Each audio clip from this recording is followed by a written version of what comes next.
Akkam jirtan kabajamtoota daawwattoota OMN ijoo isaatii kanaaf qubnee dhiyaanne isinitti himna. Duula yeroo xumuraatiif shanee balleessuu jedhuun hooman waraanaa gama lixa Oromiyaa fi kutaalee Oromiyaa garaagaraatti bobbaafame guyyaa guyyaan lubbuu namoota nagaa galaafachaa jira. Gocha kana cimsee itti fufuu kan kaayyeeffate komishiniin poolisii Oromiyaa farreen nageenyatiif araaraman qabnu jechuun ibsa baaseera. Ajjechaa hidhaa fi reebicha maqaa shanee wajjin hidhata qabdan jedhuun lixa Oromiyaa fi kutaalee Oromiyaa garaagaraatti waraana bilxiginnaatiin raawwatamaa jiru giddu galeeffachuun ibsa poolisiin Oromiyaa fi waamicha mootummaan naannoo Oromiyaa baasee namoonni hedduun gama marsaalee hawaasummaatiin balaaleffataa jiru. Dulli dhaqamata mootummaa bilxiginnaatiin qeerroo magaalaa Burraayuu irratti gaggeeffamaa jiru cimeetti fufee jira. Torbee dabre gaafa ayyaana cuuphaa naannoo Addababaayii Qaraaniyoo jedhamu iddoo taabonni galuu deemutti finxaaleeyyiin Amaaraa alaabaa lumuuxii qabannee Burraayuu seenna jechuu isaanii hordofee qeerroo fi poolisii Oromiyaa waliin walitti bu'iinsa uumuun isaanii ni yaadatama. Walibdee uumameen lubbuun namallee dabree jiraachuu kan himu jiraatan Burraayuu odeessa kana nuun gaheem iddoo sanatti jeequmsa kan kaase qeerroo Oromooti jechuun kantiibaan magaalaa fi milishaan poolisii Oromiyaa wajjin ta'uun qeerroo hidhaatti guuraa jiraachuun himan. Namoonni qabaman eessatti akka hidhamanii jiranillee beekuun hin danda'amne. Godina Wallagga Bahaa aanaa Kiramuu ganda qilxuu Abboo jedhamutti gaafa Majjii 25 bara 2022 finxaaleeyyiin Amaaraa obboleeyyan lama bakka tokkotti ajjeesuu jiraattonni himan.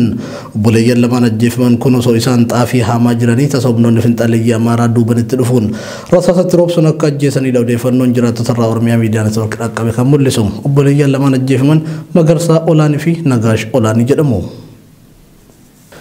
Baasiin gamoo mana qopheessa magaalaa Finfinnee haaromsuuf oole jedhame haala qabatamaa biyyattiin keessa jirtu waliin madaaluu jedhan ogeessi diinagdee Oromiyaa miidiyaa neetwoorkii dubbise.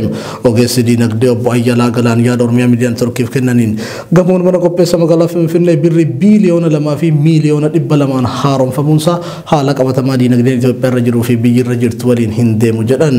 Itoophiyaan biyya hoongee miidhamtee lammiilee miiliyoona 6 fi 400 deeggarsa tattamaa barbaadan akkasuma biyya sababa waraanaa lammiilee miiliyoona 9 fi 400 deeggarsa midhaan nyaataa barbaadanii fi biyya hojii dhabdummaa fi qaala'insi jireenyaa sadarkaa hammaatarra gahee keessatti haaromsa mana qopheessaa tokkoof birrii biiliyoona 2.2 baasuun haala qabatamaa biyyaa wajjin waliin simu jechuun ogeessonni diinagdee fi xiinxaltoonni qeeqaa jiru. Baasii olaanaa gamoo mana qopheessaa haaromsuuf oole jedhame kana duuba gochi malaammaltummaa jabaan jiraachuu akka malullee namoonni hedduun shakkii qabu. Ramaddiin ambaasaddarummaa taasifameen qondaalota waraana bilxiginnaa yakka waraanatiin shakkaman miliqsuuf ta'uu mala jedhame. Ramaddiin ambaasaddarummaa jeneraalota waraanaa sirna bilxiginnaatiif bana taasise tooftaa yakka waraanaa fi namummaa waraana keessatti raawwatame gara dabarsuu ta'uu akka hin oolle dubbatamaa jira. Waraana baatii sadaasaa bara 2020 kaaba biyyattii keessatti dho'ee hordofee yakkisuu kanneessan waraana bilxiginnaa fi loltoota Eertiriyaatiin raawwatamuu isaanii dhaabbileen mirga namummaa dabalatee sadarkaa addunyaatti dubbii ijoo tahee turuun kan beekamudha. Dhiheenya kana guddina sadarkaa waraana jeneraalummaa guutuu kan argate jeneraal Baacaa Dabalee fi jeneraal Hasan Ibrahim aangoo ministeera ittisaa irraa kaafamuun ambaasaddarummaan akka muudan maddeen oduu mootummaa bilxiginnaa gabaasanii jiru. Dhaabbanni Ejensii Misooma Idil Addunyaa Yuunaayitid Isteet USAID naannoo Oromiyaatti pirojektoota lama kan uummata 400,000 ol gargaaruu danda'uuf birrii biiliyoona 10.2 ramaduu ifoomse. Dhaabbata USAID jalatti sagantaaleen USAID ifaa fi USAID Strengthening PSNP 5 jedhaman waggoota 5 dabraniif Itoophiyaatti hojiirra oolaa kan turan yoo ta'u namoonni miiliyoona 9 hiyyummaa keessa akka bahaniif sagantaalee deeggarsaa taasisaa jiranidha. Investimentii nama dhaabbata USAID Oromiyaa keessatti hojjetamuuf karaa imbaasii Ameerikaa Itoophiyaa jiruutiin ifoome kun hawaasa sagantaa safety net jala jiran 400,000 oliif carraa jireenya isaaniitiin jijjiiran kan uumu akkasumas hongee fi weerara waan isa ofirraa ittisuuf kan isaan gargaaru ta'uun ibsamee jira.